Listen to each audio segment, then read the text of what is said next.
এই জন্য দোস্ত আমার রাগ করেন না, রাগ করার কোনো সুযোগ নাই। ইনসাফ করেন, ইনসাফ করেন, এইটাই শেষ কথা। আল্লাহ নবী সাল্লাল্লাহু আলাইহি সাল্লামের মতো এত বড় শ্রেষ্ঠ নবী, দামি নবী, এত বড় মর্যাদাপূর্ণ নবী, এত বড় বৈশিষ্ট্যমণ্ডিত নবীকে পেয়ে তাকে প্রত্যাখ্যান করলেন কেন? কেন? ডাইনিং টেবিল ভুল হয় না, দস্তরখান মনে থাকে না, ব্রাশ ভুল হয় না, মেসওয়াক চিনেন না কেন? শেভ করা চেহারা সুন্দর হলো, দাড়িওয়ালা চেহারা সুন্দর হলো না। হুজুর মনে হয়, দরবেশ মনে হয়, বুজুর্গ মনে হয়, হ্যাঁ জঙ্গি জঙ্গি মনে হয়, এটা সেটা মনে হয়। কি মনে হইতো? আমার এক বড় বুজুর্গ বলছিল, এক যুবক বলছিল এক বুজুর্গের কাছে, হুজুর তসবিহ পড়ার জন্য তসবিহ নিছিলাম, এখন লোকে বলে আমারে দরবেশ দরবেশ লাগে, বুজুর্গ বুজুর্গ লাগে, লজ্জা লাগে।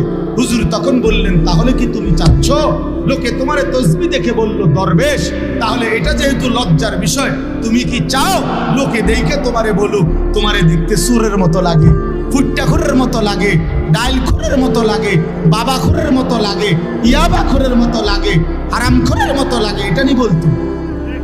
এটা তোমার অন্যায় করলো কি?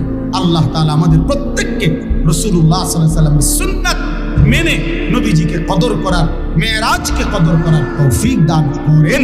আমিন।